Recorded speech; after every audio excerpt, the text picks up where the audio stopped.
నమస్తే దోస్తులు, తెలంగాణ శరణార్థులు. అయితే ఈరోజు మనం వార్తల్లోకి వెళ్దాం.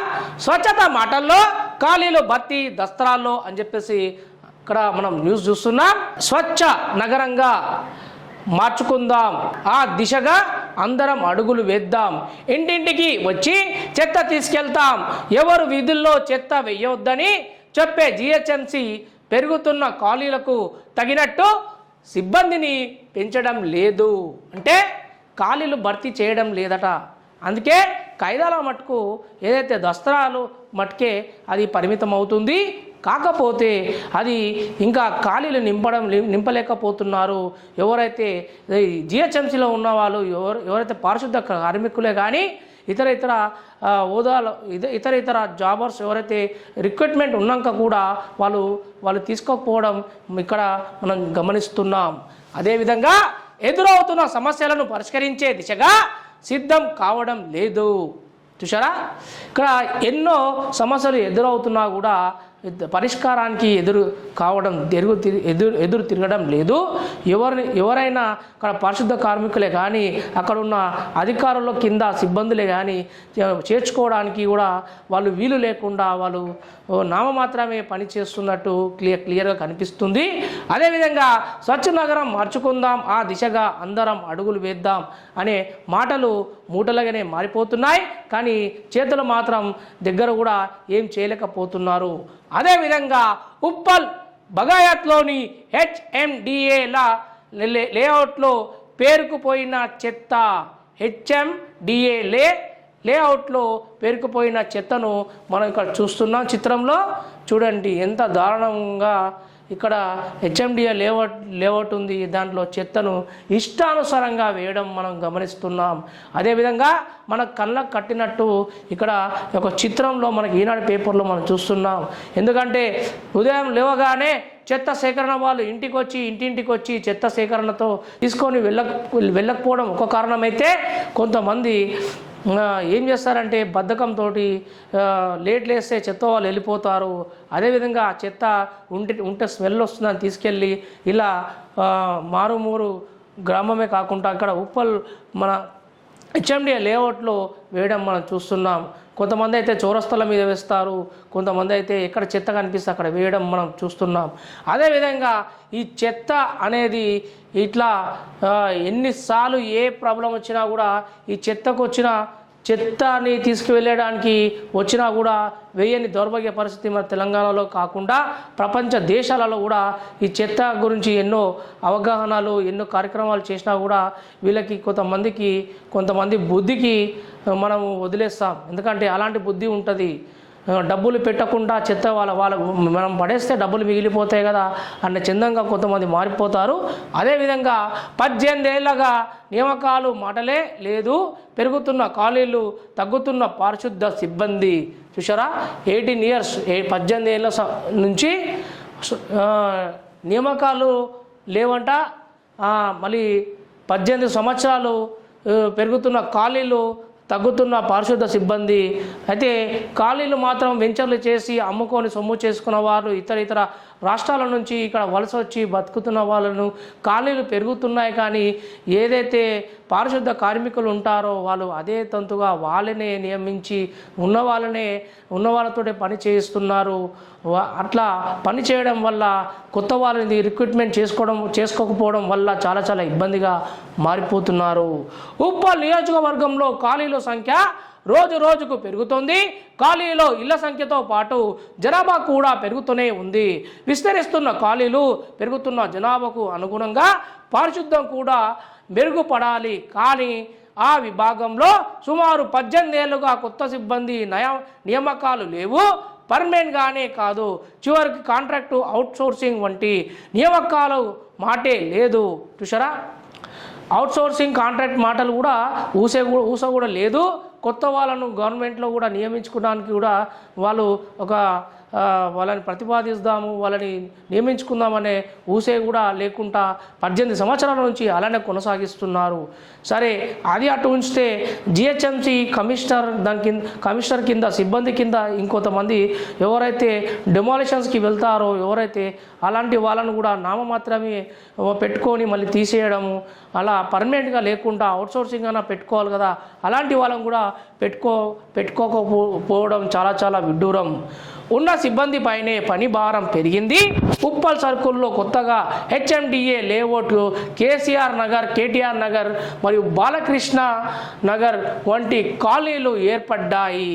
వీటిలో సుమారు 60 నుంచి 100 మందికి పైగానే సిబ్బంది పని చేయాల్సి ఉంటుంది. ఇలా కేసీఆర్ కాలనీ, కేటీఆర్ కాలనీ మరియు బాలకృష్ణ నగర్ కాలనీ కూడా ఇక్కడ కాలనీలో సిబ్బంది లేక కొరత చాలా ఉంది. 60 నుంచి దాదాపు 100 మందికి పైగానే సిబ్బంది కావాల్సిన అవసరం ఎంతైనా ఉంది. కాకపోతే అలా సిబ్బంది లేని పిమ్మట ఇక్కడ చాలా చాలా తీవ్రంగా అక్కడ ఉన్న కాలనీలో చెత్త వేయడం తీవ్ర ఇబ్బంది పడుతున్నారు కాలనీ వాసులు. అదేవిధంగా పారిశుద్ధ్యం మెరుగుపడేదేలా అని చెప్పేసి ఇక్కడ మనం వార్త చూస్తున్నాం. అదే వార్త శివారుగా ఉన్న ఉప్పల్ కాప్రా మున్సిపాలిటీ 2007లో మహానగరంలో భాగమయ్యాయి. ఆ సమయంలోనే పారిశుద్ధ విభాగంలో అవుట్సోర్సింగ్ సిబ్బంది నియమించారు. 2012లో పారిశుద్ధం సిబ్బంది పర్యవేక్షణకు శానిటరీ ఫీల్డ్ అసిస్టెంట్ SFA నియామకం జరిగింది.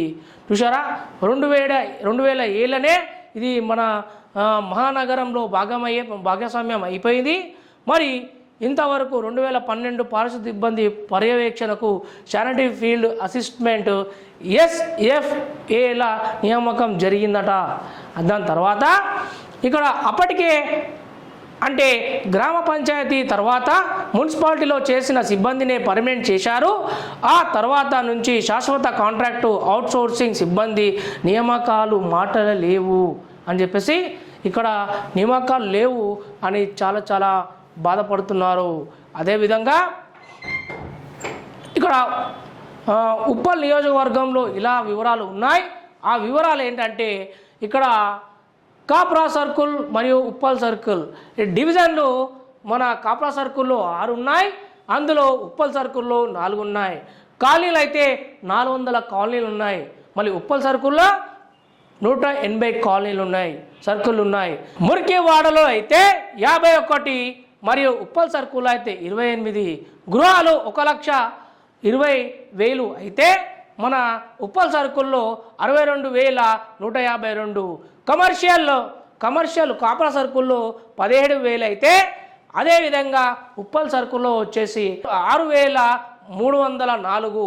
అదే జనాభా అయితే కాప్రా సర్కిల్లో 6 లక్షలు అయితే అదేవిధంగా ఉప్పల్ సర్కిల్లో 4.50 లక్షలు.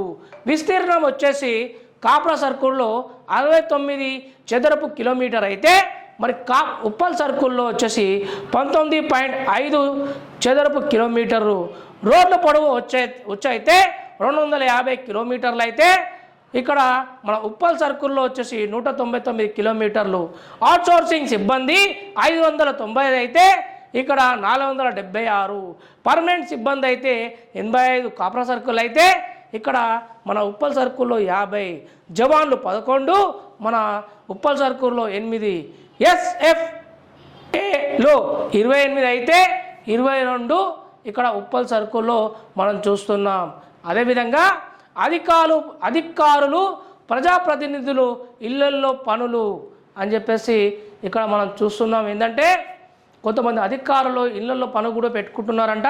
ఈ యొక్క పారిశుద్ధ కార్మికులను ఎలా వాడుకోవాలో అలా వాడుకుంటున్నారు.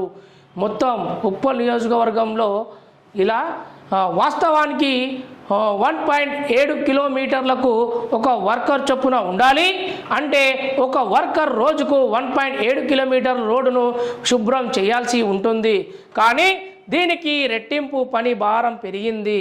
అదనంగా ఆయా సర్కిల్ పరిధిలోని ప్రజాప్రతినిధులు అధికారులు ఇళ్లలోని వీరితోనే పాచి పనులు చేయిస్తున్నారు. చూసారా, అధికారులు కొంతమంది అయితే ఈ యొక్క పారిశుద్ధ కార్మికులను ఇళ్లల్లో పని చేయించుకుంటున్నారు, పాచి పని చేయించుకుంటున్నారు.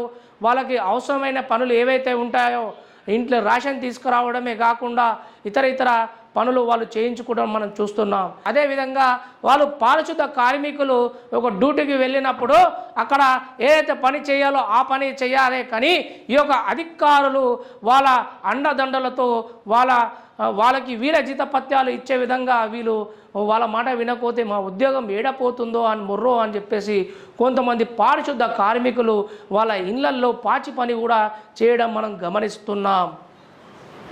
ప్రతి 3 వార్డులను ఒక శానిటరీ సూపర్వైజర్, 2 శానిటరీ ఇన్స్పెక్టర్లు, 2 SFAలకు ఒక జవాన్ ఉండాలి.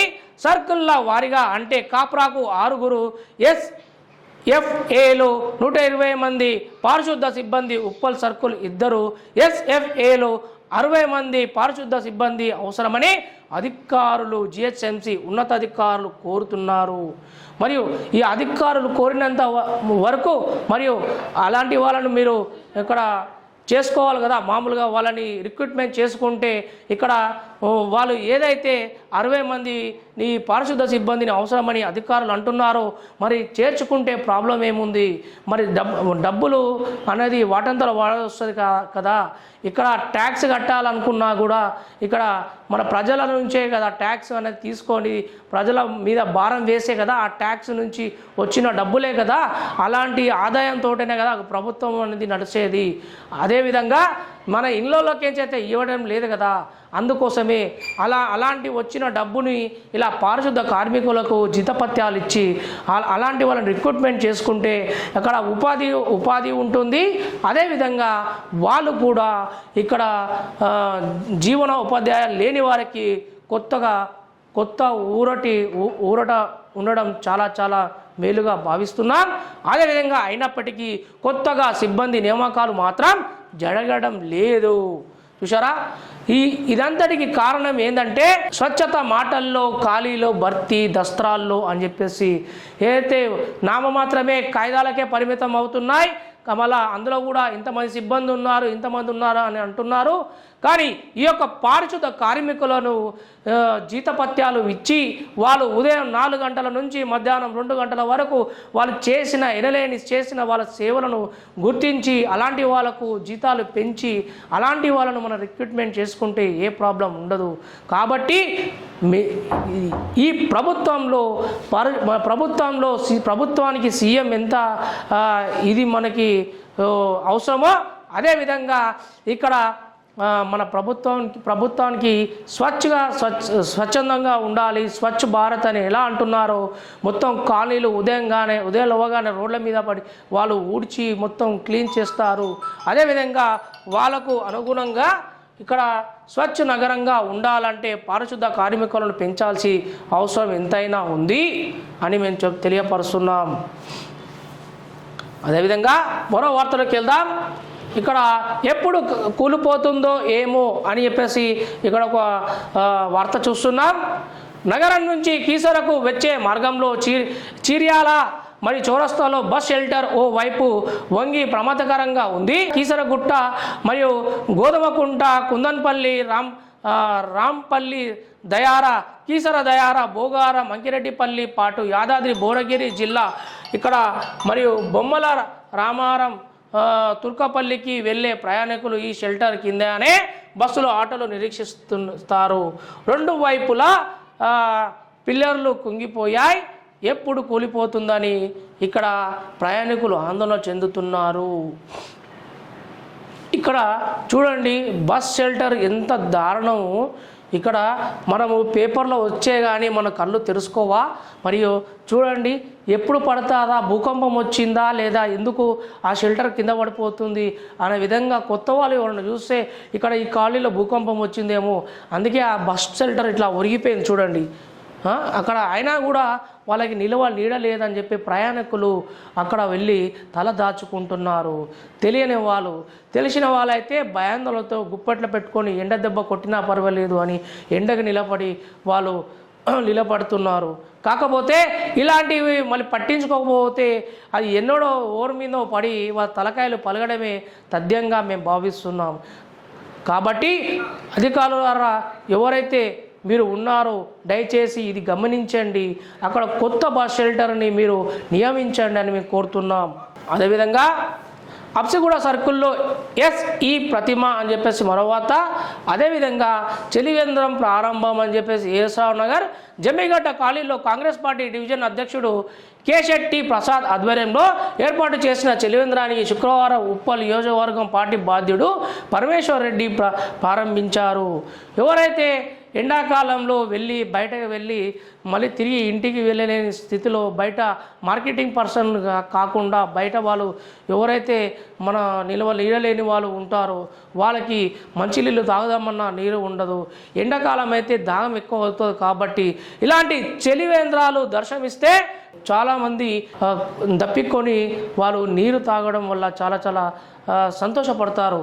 అలాంటి వాళ్ళు ఎవరైతే మామూలుగా ఈ ట్రస్ట్లే కాకుండా ఎవరైతే మానవీయ కోణంలో ఆలోచించిన వారు ఉంటారో దయచేసి ఇంకా ఎండాకాలం వెళ్ళేదాకా అక్కడక్కడ మజ్జిగలు లేదంటే ఇలాంటి చలివేంద్రాలు పెడితే అక్కడ ఎవరైతే అక్కడ బయట పాదాచారులే కానీ ద్విచక్ర వాహనం కానీ చాలామంది బస్సులో నుంచి బస్సు కండక్టర్ కూడా దిగి చలివేంద్రం కాడకు వచ్చి నీళ్ళు తీసుకోవడం మనం చూస్తున్నాం. కుండలు పెట్టి చాలామంది అక్కడ కొన్ని ట్రస్ట్లే కాకుండా కొంతమంది మానవ కోణంలో ఆలోచించి కొంతమంది వాళ్ళ డబ్బులు ఖర్చు పెట్టి కూడా వాళ్ళు చలివేంద్రాలు పెడతారు. అలాంటి వాళ్ళు ఇంకొంతమంది ఎక్కువ అయిపోతే ఏ ప్రాబ్లం ఉండదు, పెడితే మీకు పుణ్యం కూడా వస్తుంది. వక్ఫ్ చట్టానికి ఉపసంహరించుకోవాలని చెప్పేసి ఘట్కేసర్లో ప్రదర్శన నిర్వహిస్తున్న ముస్లింలు వక్ఫ్ సవరణ నల్ల చట్టాన్ని ఉపసంహరించుకోవాలని ముస్లింలపై కక్ష సాధింపు చర్యలు మానుకోవాలని కోరారు. శుక్రవారం ఘట్కేసర్ పట్టణంలో జామా మసీద్ కమిటీ ఆధ్వర్యంలో నిరసన ప్రదర్శన చేశారు. అంటే ఈ వక్ఫ్ చట్టాన్ని ఉపసంహరించుకోవాలి అని ఎందుకు అంటున్నారంటే మాకు తాత ముత్తాతల నుంచి అక్కడ తరతరాల నుంచి ఈ వక్ఫ్ చట్టం అనేది ఉన్నప్పటికీ ఈ బీజేపీ ప్రభుత్వం ఎందుకు వక్ఫ్ చట్టం తీసేసి ఇక్కడ అది ప్రభుత్వ స్థలంగా ఎందుకు పరిగణించాలి అనే విధంగా వీళ్ళు ఆ చట్టాన్ని ఉపసంహరించుకోవాలని చెప్పేసి వీళ్ళు ముస్లిం సోదరులు పోరాటం చేస్తున్నారు. మరి అక్కడ ఢిల్లీలో మళ్ళా మద్దతు ఇస్తున్నారా ఇస్తలేరా, దానికి అనుకూలంగా ఉందా లేదా అనేది మనం వేచి చూడాలి. ఈ వక్ఫ్ చట్టం గురించి ఉపసంహరించుకోవాలని చెప్పేసి వాళ్ళు నిరసన వ్యక్తం చేస్తున్నారు. గుంత తవ్వి ప్రమాదకరంగా మారి అని చెప్పేసి మన ఫిర్యాదు కూడా చూస్తున్నాం. ఎంత భయంకరంగా ఉందో చూడండి.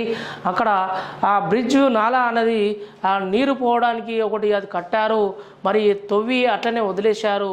అక్కడ ఎవరైనా తాగుబోతులు కానీ ద్విచక్ర వాహనాలు కానీ ఎవరైనా అదుపు తప్పి అందులో పడితే వాళ్ళ పరిస్థితి ఏంది, మరియు అధికారులు ఎందుకు పట్టించుకోరు, ఇలాంటి కంటికి కనపడడం లేదా అనే చాలామంది బాధపడుతున్నారు ప్రజా సంఘాలు ప్రజలు. మరి జల్సాకు అలవాటు పడి చోరీలు అని చెప్పేసి జల్సాకు అలవాటు పడ్డారట, మరి చోరీలు కూడా చేస్తున్నారు. అదేందో వార్త చదువుదాం. ఘట్కేసర్ వార్త.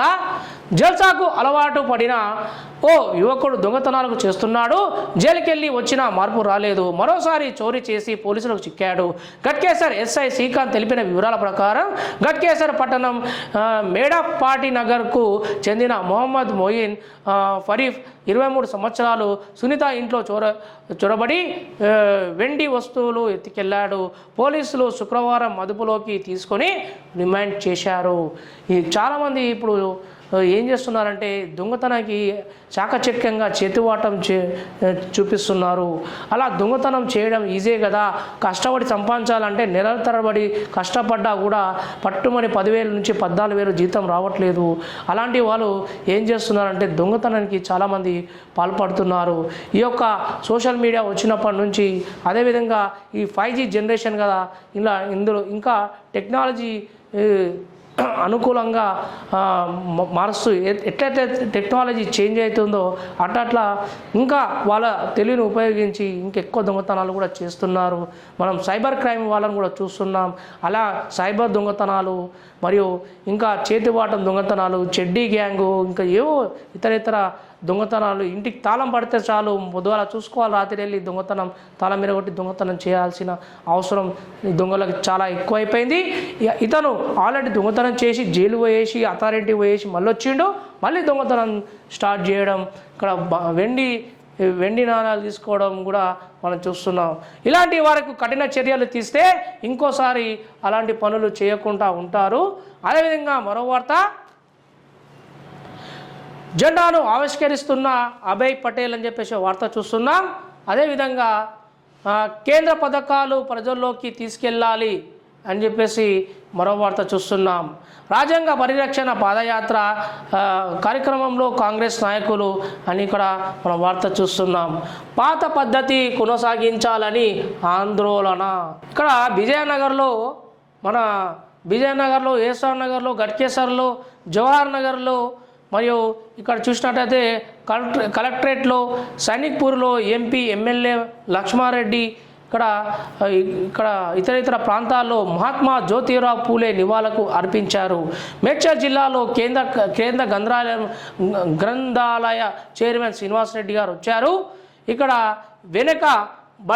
వెనుకబడిన వర్గాల అభ్యున్నతికి తన జీవితాన్ని తారబోసిన మహనీయుడు మహాత్మా జ్యోతిరావు పూలే అని పలువురి వక్తులు మరియు పేర్కొన్నారు. శుక్రవారం ఆయన జయంతిని ఘనంగా నిర్వహించారు.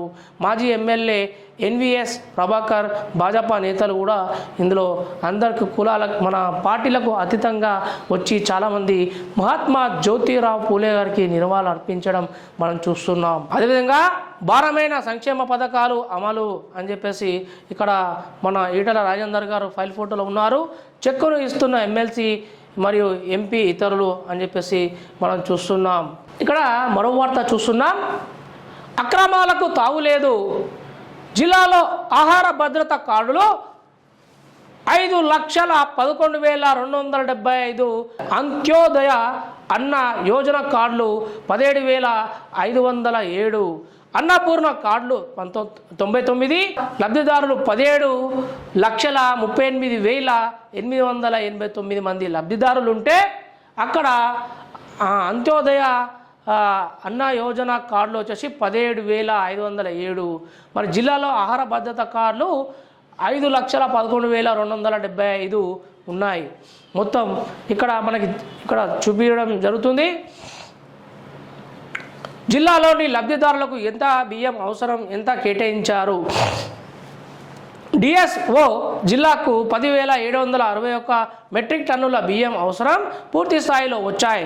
జిల్లాలో ఇప్పటి వరకు ఎంతమందికి బియ్యాన్ని పంపిణీ చేశారు. జిల్లాలోని 618 రేషన్ దుకాణాల్లో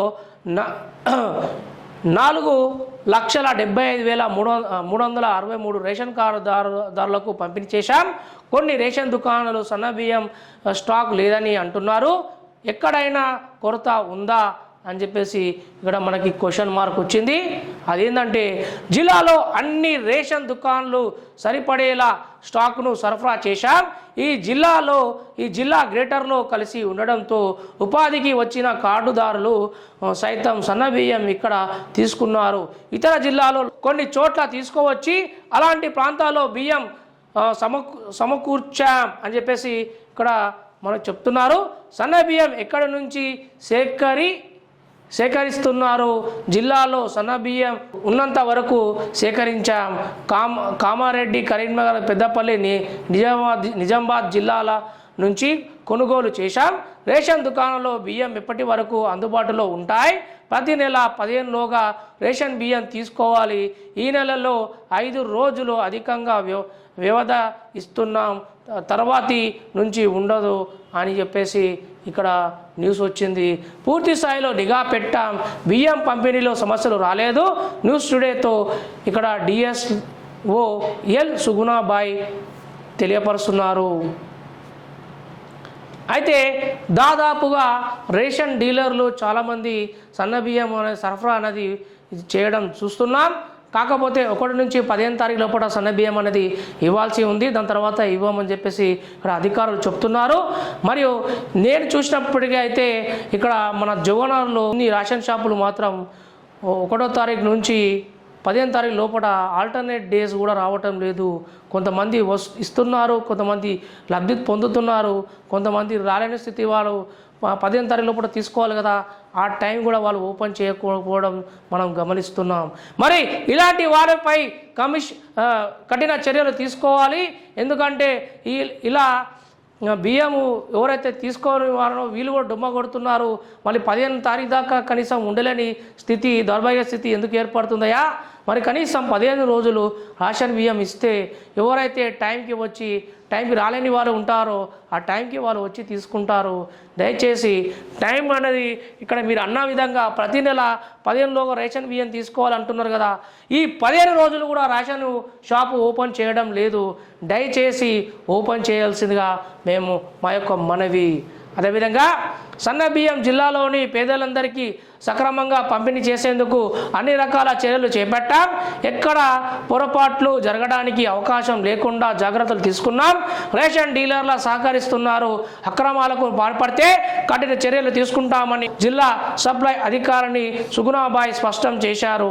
సన్న బియ్యం పంపిణీ నిరంతర ప్రక్రియ ముందస్తు ప్రణాళికలతో ముందుకు సాగుతున్నాయి అని చెప్పేసి ఇక్కడ మేడం గారు సుగుణాబాయి గారు ఏమంటున్నారంటే న్యూస్ టుడేకి ఇంటర్వ్యూ కూడా ఇవ్వడం జరిగింది.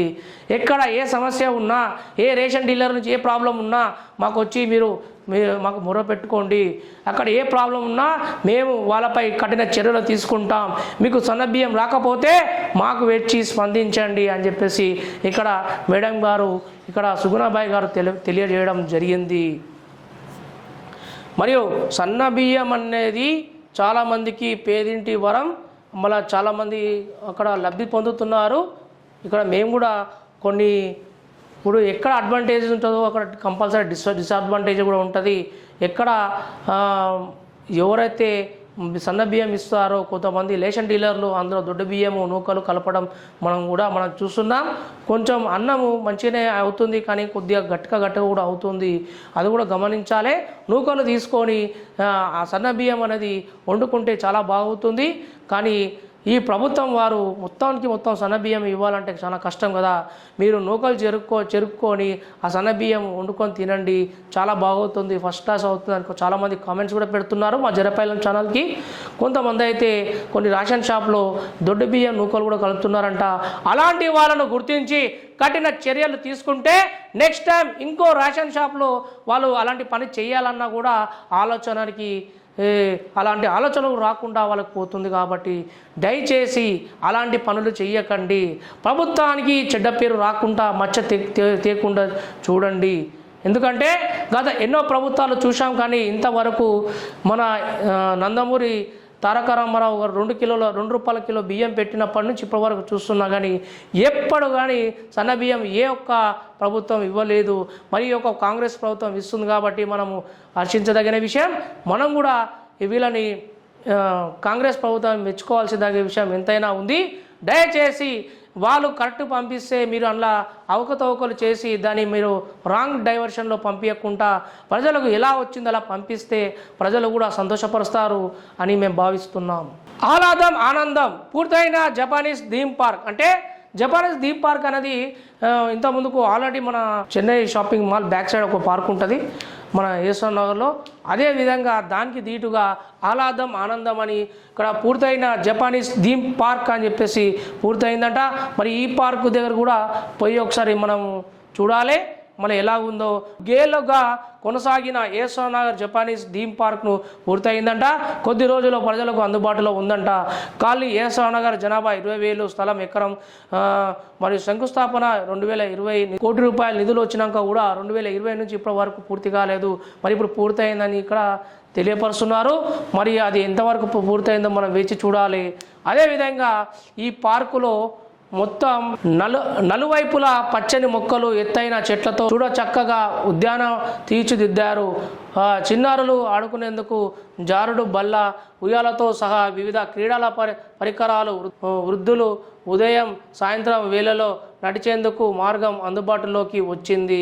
50 రకాల పూల మొక్కలు నాటారట. మరియు ఇందులో ఆహ్లాదకరంగా ఉంటుంది. చిన్నపిల్లలు, వృద్ధులు, వయోవృద్ధులు అందులో వెళ్ళి వాకింగ్ కూడా చేసుకోవడం జరుగుతుంది. జారా బండలు కాకుండా ఇంకా ఇతర ఎక్సైజ్ సంబంధించిన కూడా పరికరాలు కూడా ఉన్నాయంట. మరి 50 రకాల పూల మొక్కలు నాటారు. వృద్ధులు సేద తీర్చేందుకు విశ్రాంతి ప్రదేశాలు, చిన్నారులు ఆడుకునేందుకు పరికరాలు ఏర్పాటు చేశారు. యోగా చేసేందుకు జపనీస్ పద్ధతిలో గొడుగు నిర్మించారు. ఇక్కడ మదర్ చైల్డ్ నెమలిళ్ళ మొక్కలను తీర్చిదిద్దారు.